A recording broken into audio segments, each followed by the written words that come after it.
प्रभु तेरी वाणी जीवन की रोटी, नैनों की ज्योति अंधेरा मिटाती।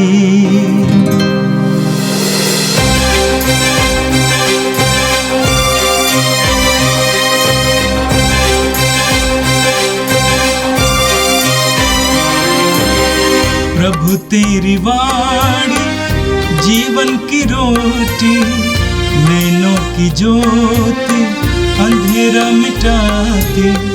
प्रभु तेरी वाणी जीवन की रोटी, नैनों की ज्योति अंधेरा मिटाती। वाणी वाणी वाणी वाणी वाणी पवित्र है, शाश्वत है, जीवन का मन्ना है। 16 जून बृहस्पतिवार। पहला पाठ प्रवक्ता ग्रंथ अध्याय 48 वचन संख्याएं 1 से 14 तक। तब एलियस अग्नि की तरह प्रकट हुआ, उसकी वाणी धधकती मशाल के सदृश थी। उसने उनके देश में अकाल भेजा और अपने धर्मोत्सव में उनकी संख्या घटा दी। उसने प्रभु के वचन से आकाश के द्वार बंद किए और 3 बार आकाश से अग्नि गिराई। हे एलियस, आप अपने चमत्कारों के कारण कितने महान थे। आपके सदृश होने का दावा कौन कर सकता है। आपने सर्वोच्च प्रभु की आज्ञा से एक मनुष्य को मृत्यु और अधोलोक से वापस बुलाया। आपने राजाओं का सर्वनाश किया और प्रतिष्ठित लोगों को गिरा दिया। आपने सीन्य पर्वत पर दोषारोपण और हेरोब पर्वत पर दंडाज्ञा सुनी। आपने प्रतिशोध करने वाले राजाओं का और अपने उत्तराधिकारियों के रूप में नबियों का अभिषेक किया। आप अग्नि की आंधी में, अग्नि में अश्वों के रथ में आरोहित कर लिए गए। आपके विषय में लिखा है कि आप निर्धारित समय पर चेतावनी देने आएंगे, जिससे ईश्वरीय प्रकोप भड़कने से पहले ही आप उसे शांत करें, पिता और पुत्र का मेल कराएं और इज़राइल के वंशों का पुनरुद्धान करें। धन्य है वे जिन्होंने आपके दर्शन किए, जो आपके प्रेम से सम्मानित हुए। जब एलियस भवंडर में ओझल हो गया तो एलियस को उसकी आध्यात्मिक शक्ति प्राप्त हुई। वह अपने जीवन काल में किसी भी शासक से नहीं डरता था। कोई भी मनुष्य उसे अपने वश में नहीं कर सका। कोई भी कार्य उसकी शक्ति से परे नहीं था और मृत्यु के बाद भी उसके शरीर में नबी का सामर्थ्य विद्यमान था। उसने अपने जीवन काल में चमत्कार और मृत्यु के बाद भी अपूर्व कार्य दिखाए। यह प्रभु की वाणी है। संत मत्ती के अनुसार पवित्र सुसमाचार अध्याय 6 पद संख्या 7 से 15 तक। यीशु ने अपने शिष्यों से ये कहा, प्रार्थना करते समय गैर यहूदियों की तरह रट नहीं लगाओ। वे समझते हैं कि लंबी लंबी प्रार्थनाएं करने से हमारी सुनवाई होती है। उनके समान नहीं बनो, क्योंकि तुम्हारे मांगने से पहले ही तुम्हारा पिता जानता है कि तुम्हें किन किन चीज़ों की ज़रूरत है। तो इस प्रकार प्रार्थना किया करो, ये स्वर्ग में विराजमान हमारे पिता, तेरा नाम पवित्र माना जाए, तेरा राज्य आए, तेरी इच्छा जैसे स्वर्ग में वैसे पृथ्वी पर भी पूरी हो। आज हमारा प्रतिदिन का आहार हमें दे। हमारे अपराध क्षमा कर, जैसे हमने भी अपने अपराधियों को क्षमा किया है। हर हमें परीक्षा में न डाल, बल्कि बुराई से हमें बचा। यदि तुम दूसरों के अपराध क्षमा करोगे तो तुम्हारा स्वर्गीय पिता भी तुम्हें क्षमा करेगा। परंतु यदि तुम दूसरों को नहीं क्षमा करोगे तो तुम्हारा पिता भी तुम्हारे अपराध क्षमा नहीं करेगा। यह प्रभु का पवित्र सुसमाचार है। क्रिस्त प्रभु की जय। प्यारे भाई और बहनों, आज का प्रथम पाठ हमने प्रवक्ता ग्रंथ से सुना है। हमने बीते दिनों में एलीजा नबी के बारे में राजाओं के ग्रंथ से सुना था और आज प्रवक्ता ग्रंथ में एलीजा नबी के बारे में संक्षेप में काव्यात्मक रूप से एक विवरण हमें प्राप्त होता है। इस महान नबी के बारे में जितना भी कहेंगे उतना बहुत छोटा हो जाता है, क्योंकि यहूदियों के बीच ईश्वर की आराधना और लोगों को मूर्ति पूजा से बचाने के लिए जितना भरपूर कोशिश एलीजा नबी ने किया है उतना किसी और ने नहीं किया। एलीजा नबी बिना डर का व्यक्ति था, हिम्मत वाला था। अकेले ही उन्होंने बाल देवता के 450 पुजारियों के सामना किया। और हम जानते हैं कि जैसे उनका नाम ही एलीजा का नाम का अर्थ है ईश्वर ही मेरा प्रभु है। एली माने ईश्वर, जा माने जावे, मेरा ईश्वर जावे है। जावे के लिए जीना, जावे के पवित्र नाम की घोषणा करना, लोगों को जावे की ओर ले आना, ये महान कार्य एलीजा के बुलाहट का एक हिस्सा लगा था। इसलिए उन्हें ईश्वर के लिए बहुत खड़ी मेहनत करना पड़ा, खड़ा निर्णय करना पड़ा। हम जानते हैं कि उनका जीवनी लगभग यीशु के पूर्व 900 वर्ष का पूर्व में हुई थी। और यीशु के पूर्व 900 वर्ष पहले यहूदियों का 2 राष्ट्र था, एक इस्राएल का राष्ट्र, दूसरा यूदा का राष्ट्र। एलीजा नबी का कार्यकाल अधिकांश इस्राएल के राष्ट्र के बीच हुआ था। उस समय इस्राएल का राजा हागाब था और उन्होंने एक गैर यहूदी महिला को अपनी धर्मपत्नी बनाई, महारानी बनाई। और वे महारानी ने अपनी देवता बाल देवता को लाया और उनकी मूर्तियां बनाकर लोगों को उस देवता की ओर आकर्षित किया। और उन्होंने बाल देवता की सेवा करने के लिए हजारों की संख्या में लोगों पुजारियों को नियुक्त किया। उनमें से 450 को एलीजा नबी ने कार्मल पहाड़ पर चैलेंज करके लाया अकेले ही, और कहा कि स्वर्ग से आग निकालकर मैं इस बलिदान को भस्म कर सकता हूँ। यदि आपकी देवता ऐसा कर सकते थे हम लोग मानेंगे। लोगों से कहा कि तुम लोग निर्णय करो किसका पीछा करोगे। और एलिया जी ने अकेले ही ये कार्य करके दिखाया। लोगों को सामने चिन्ह चमत्कार करके उन्होंने ईश्वर की ओर लोगों को आकर्षित किया। उनका जीवन सरल सा जीवन था। एलीजा नबी ईश्वर के पवित्र नाम की घोषणा करते करते राजा उनके शत्रु बन गए थे, इसलिए उनको भागना पड़ा। पहले ही वे चिरियोत के घाटी पर मरुभूमि में रहते थे। वहाँ पर उनको भोजन के लिए आकाश के कौवे भोजन लाते थे। और नदी का एक छोटी सी नदी वहाँ उसकी पानी पीते रहे थे। और एक पानी बंद हो गया क्योंकि 3.5 वर्ष तक इलियास के कहने पर ईश्वर ने आकाश बंद कर दिया, कोई बारिश नहीं होता। इसलिए ईश्वर ने उनको आदेश दिया, अभी जाओ सरापत के छोटा सा गाँव है, वो भी यहूदियों के सीमाओं के बागर सीदोन, वहाँ पर सरापत वो गए थे। वहाँ पर एक विधवा के घर में रहते थे। और हम जानते हैं कि 1 मुट्ठी आटा और कुप्पे में थोड़ा तेल से विधवा और उसका परिवार और इलियास भी 3.5 वर्ष तक भोजन किया। ईश्वर के कहने पर इलियास ने वो विधवा का एकमात्र पुत्र था जो मर गया था, उसको जीवन दान दे दिया। हम जानते हैं कि इलियास एक ऐसा व्यक्ति था जो ईश्वर के सेवा में अपने को समर्पित था और धर्म उत्साह से भरे थे। उनका धर्म उत्साह की ज्योति कभी कभी ऐसा हिंसा के कारण धूमिल हो गया है। उनकी धर्म उत्साह की ज्योति हिंसा के कारण धूमिल हो गई। वे कई लोगों की हत्या उन्होंने किया और इस कारण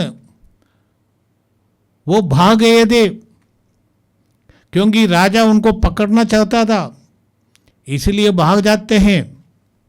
पहाड़ पर होरेब पहाड़ पर जो सिनाई पर्वत का एक दूसरा नाम है, वहाँ पर गुफा में उसने अपने को छिपाया, परंतु वह गुफा में ईश्वर ने उनको अपना दर्शन दिया।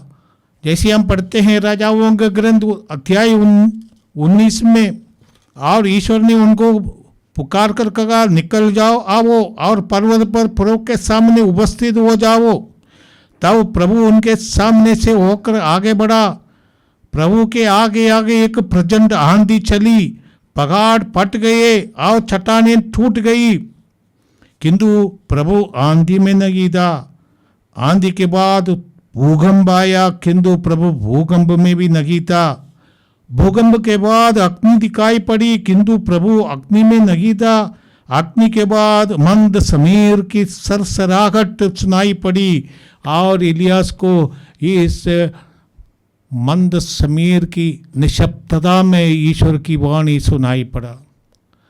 यदि भी इलियास का नेचर, उनका स्वभाव जोरदार प्रज्वल अग्नि के समान था, भूकंप के जैसे था, आंधी तूफान के जैसे था, परंतु उनको धीरे समझना पड़ा कि ईश्वर की रास्ता शांति की रास्ता है। इलियास के बदले यदि नातान नबी, जिन्होंने दाऊद का सामना किया था, आते तो कोई दूसरे तरीके से वो ईश्वर के सेवा कर सकते हैं। हमें भी ये समझना चाहिए कि हम ईश्वर की सेवा भले अच्छी तरह कर सकते हैं, जैसे नातान ने किया था। नातान ने दाऊद के सामना किया, दाऊद ने मकान अपराध किया, पाप किया, और उनको डांटने का जिम्मेदारी ईश्वर ने नातान को दिया था। नातान एक कहानी के रूप में दाऊद में पश्चाताप लाया। अगाव के साथ भी यही हुआ, अगाव को पश्चाताप करना पड़ा, परंतु ऐसी ऐसी भविष्यवाणी करने के बाद जो उनको कुत्ता चाटेंगे, उनको कुत्ता खाएंगे, ऐसी ऐसी बातें कहकर राजा को एलिजा ने मन परिवर्तन करवाया। परंतु ये एक रास्ता है। आज के दुनिया में भी बहुत लोग अपने को जैसे बोलते रिलीजियस कोल्ट भी प्रोफेट्स। हमें चाहिए कि एक ईश्वरीय अनुभूति की जरूरत है, और ईश्वरीय अनुभूति का अर्थ भलीभांति समझना और उसको समझकर उसके अनुसार अपने व्यक्तिगत जीवन को चलाना, तभी हम नबी के जैसा कार्य कर सकते हैं। नबियों की कमी नहीं है, परंतु जो असली है, जो नकली है, समझने की जरूरत पड़ती है। वो उनके कार्यकलापों से हमें पता चलता है। जो ईश्वर के लिए जीता है वो केवल ईश्वर की इच्छा पूरी करने के लिए कोशिश करता है, जैसे इलियास ने किया था। ईश्वर की इच्छा उन्होंने समझा इसी तरह है, इसलिए उन्होंने पूरा अपने को समर्पित कर दिया, सब कुछ खो दिया। और आज के पाठ में, पहला पाठ में हम सुनेंगे, ईश्वर ने उनको अपने साथ ले गया, एक ज्वलंत रथ पर वो उनको ऊपर उठाया और वे आकाश में गोचर हो गए। इसका अर्थ है कि ईश्वर ने उनको अपने लिए सदा के लिए ले गया। और यहूदियों का विश्वास है कि मसीह के आने के पहले इलियास फिर आएंगे। जैसे हम पढ़ते हैं मलाकी के ग्रंथ अध्याय 3 पद संख्या 23 में हम पढ़ते हैं, देखो उस मकान एवं भयानक दिन के पहले, प्रभु के दिन के पहले, मैं नबी एलिया को तुम्हारे पास भेजूंगा। तो यहूदियों का एक विश्वास है कि इलियास आएंगे, फिर उस महान दिन के पहले, यीशु के पुनरागमन के पहले फिर एलियास आएंगे।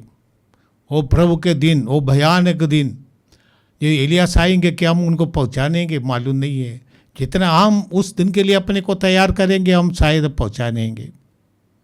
आज के सुसमाचार में प्रभु यीशु पगार के उपदेश पर शिष्यों को प्रार्थना के बारे में कहते हैं।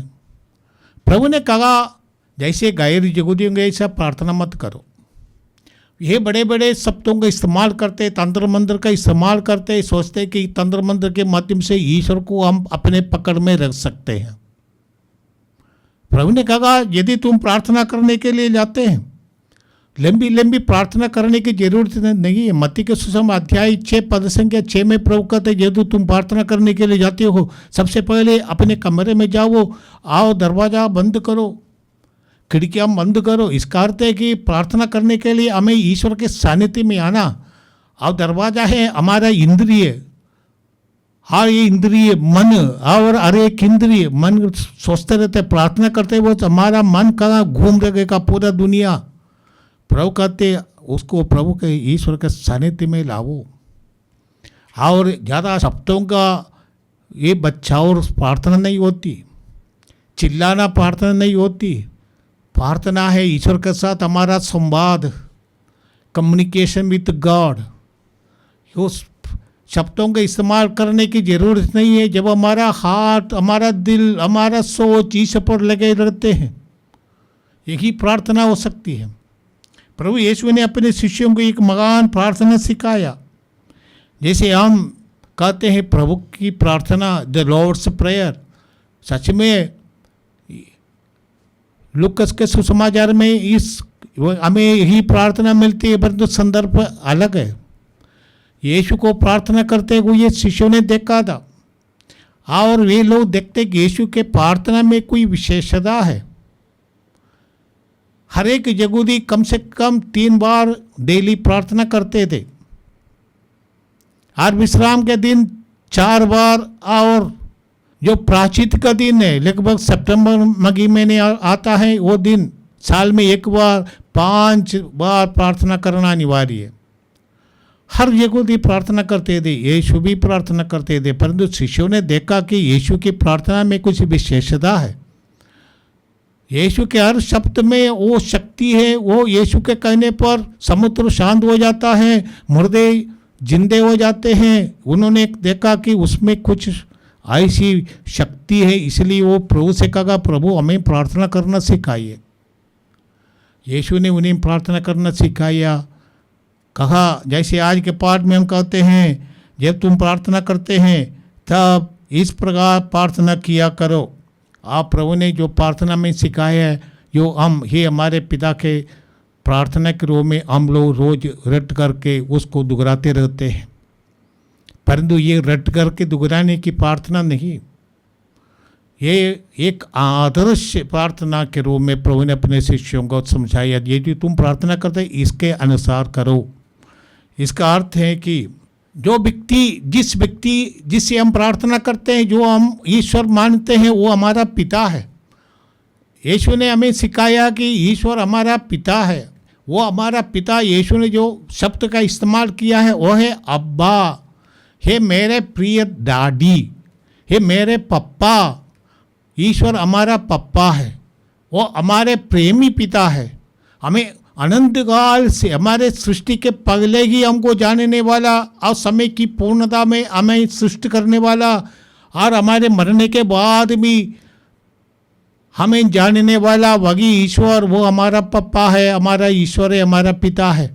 इसलिए प्रभु कहते हैं प्रार्थना करना एक रिश्ता है, पिता के साथ हमारा रिश्ता को बनाए रखना, यही प्रार्थना है। इसलिए शब्दों के इस्तेमाल कम हो सकता है, परंतु एक अनुभूति है। ये प्रार्थना एक अनुभूति है। हम जिनके सानिध्य में आए हैं वो हमारा पिता है, और उनसे हमारा रिश्ता मजबूत करना, ये समझ लेना, अनुभूति करना कि वो मेरा पिता है और मैं उन्हीं का हूँ, वो मेरा है। हमें इसके लिए जरूरी है हम यीशु से जुड़े, क्योंकि ईश्वर का एकमात्र पुत्र प्रभु यीशु है। यीशु से जितना हम जुड़ेंगे उतना हम अनुभव करेंगे कि पिता ईश्वर हमारा पिता है। जितना हम पवित्र आत्मा हमें निवास करेंगे उसके अनुसार ही हम ईश्वर से जुड़ सकते हैं। रोमियों का नाम पौलुस का पत्र अध्याय 8 पद संख्या 15। जो लोग ईश्वर के आत्मा में संचालित हैं वे सब ईश्वर के पुत्र हैं। आप लोगों को दास का मनोभाव नहीं मिला जिससे प्रेरित होकर आप फिर डरने लगे। आप लोगों को गोद लिए हुए पुत्रों का मनोभाव मिला है जिससे प्रेरित होकर हम पुकार कर कहते हैं, अब्बा ये पिता। गलातियों के नाम पौलुस का पत्र अध्याय 4 पद संख्या 6 में पौलुस लिखते हैं, आप लोग पुत्र ही हैं। इसका प्रमाण यह है कि ईश्वर ने हमारे हृदयों में अपने पुत्र का आत्मा भेजा है जो ये कहकर कहता है, अब्बा ये पिता। ईश्वर की आत्मा हमारे अंतर्गत निहित है, निवास करते हैं। इस कारण ही हम ईश्वर को अपने पिता बुला सकते। और प्रार्थना पवित्र आत्मा की प्रेरणा से होनी चाहिए। आप प्रार्थना के आरंभ है, जैसे प्रभु ने कहा, ये हमारे पिता तेरा नाम पवित्र किया जाए। ये स्तुति आराधना है। संक्षेप में स्तुति आराधना पिता की महिमा करना, तेरा नाम पवित्र माने जाए। हमें हमारे प्रार्थना में याद रखना है कि हर प्रार्थना प्रभु की स्तुति आराधना, प्रार्थना का मतलब ही ईश्वर की महिमा प्रकट हो जाए हमारे जीवन के द्वारा और हमारे हर कार्यकलापों के द्वारा पिता की महिमा प्रकट हो। प्रभु आगे हमें सिखाते हैं, हम कहते पिता तेरा नाम पवित्र किया जाए, पवित्र माना जाए। ईश्वर का नाम पवित्र हमारे व्यवहार के द्वारा ही माना जाता है।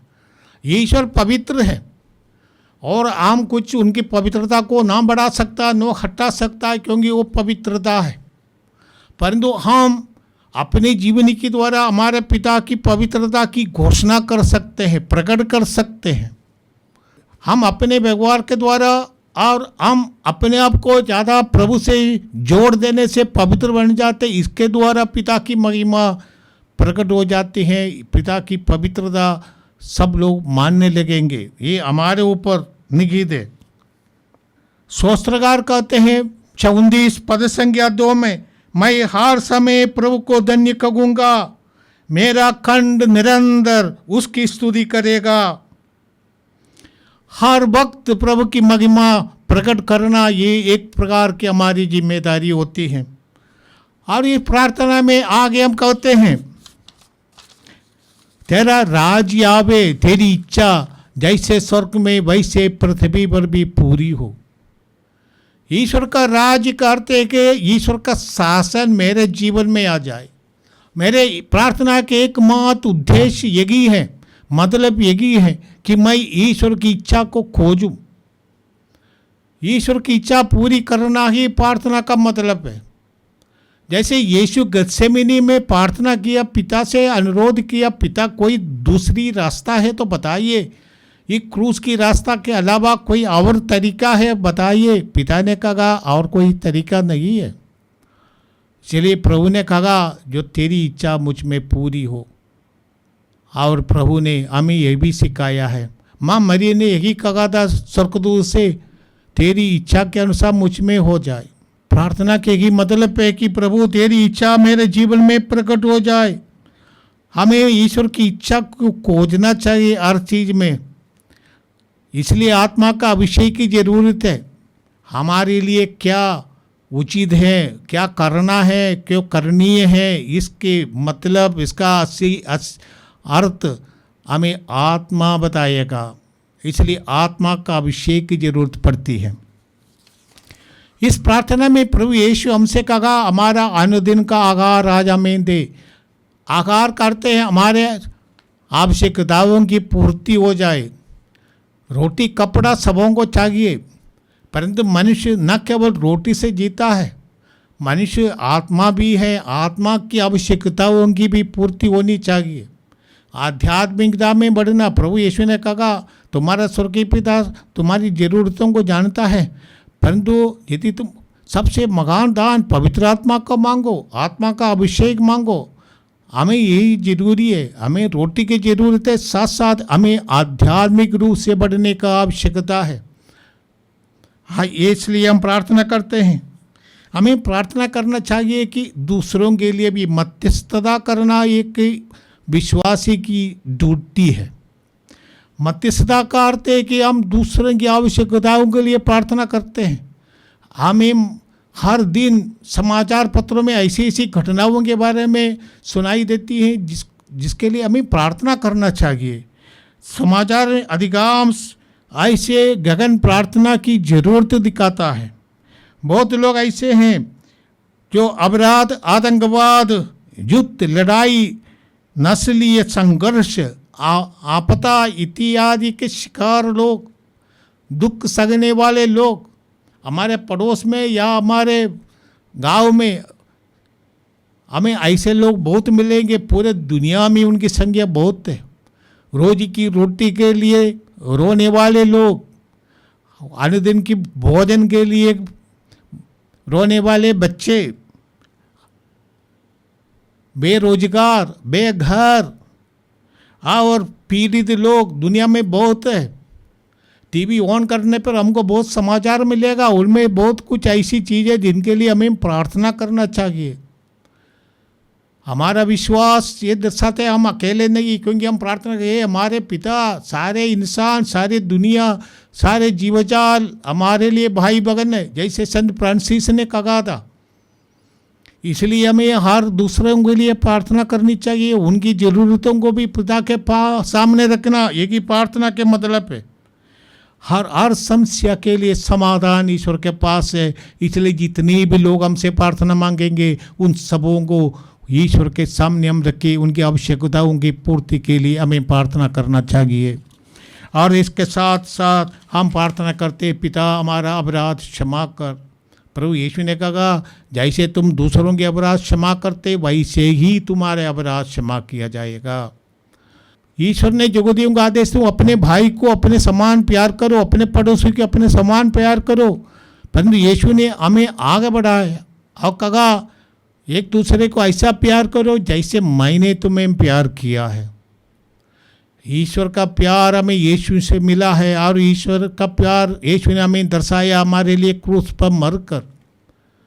प्रभु यीशु ने अपने शिष्यों से कहा इससे बढ़कर प्रेम किसी का नहीं कि वो एक अपने मित्र के लिए अपना प्राण अर्पित करे। और यीशु ने यही दर्शाया और यीशु ने हमें सिखाया तुम अपने शत्रुओं को प्यार करो, उनके लिए प्रार्थना करो जो तुम्हारा उत्पीड़न करते हैं। जब हम प्रार्थना करते पिता हमारा अपराध क्षमा कर, हमें ये सब बातों पर ध्यान देना है। ये हमारी जिम्मेदारी होती है। हम किसी के विरुद्ध किसी प्रकार की नफरत ना रखें। हमारे पड़ोसी से रोज झगड़ा करने वाले व्यक्ति बहुत है।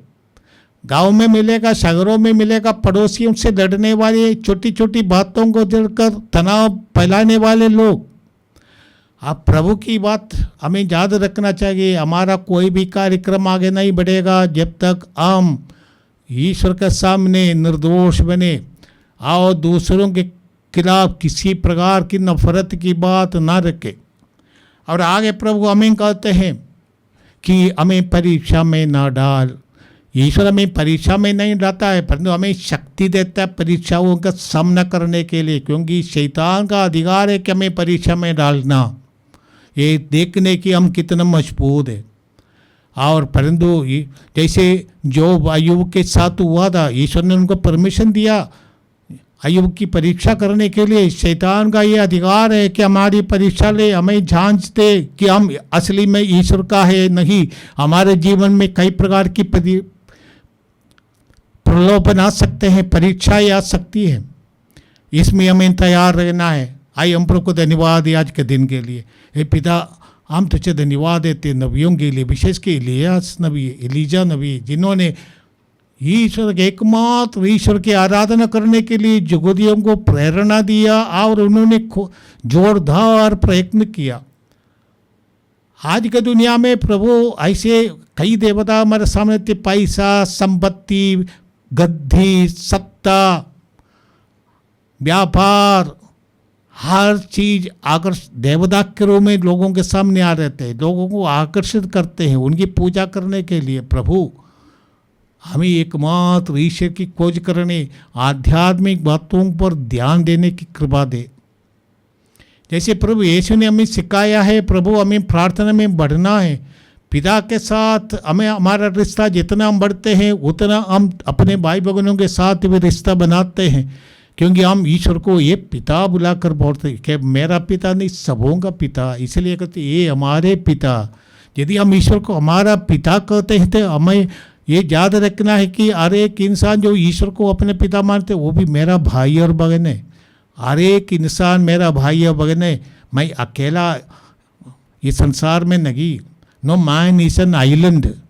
इसलिए हमें जिम्मेदारी के साथ दूसरों के प्रति हमारे जिम्मेदारियों को निभाना है। पड़ोसी के साथ हमारी जिम्मेदारी होती है और पूरे विश्व के प्रति हमारी जिम्मेदारी होती है। ये पिता तू हमें ये शक्ति प्रदान कर कि हम हमारे विश्वास का जीवन हर दिन के हमारे दैनिक व्यवहार में प्रकट कर सके। ये प्रार्थना करते हैं हमारे प्रभु क्रिस्त के द्वारा, आमीन। प्रभु तेरी वाणी जीवन की रोटी, नैनों की ज्योति अंधेरा मिटाती। वाणी वाणी वाणी वाणी वाणी पवित्र है, शाश्वत है, जीवन का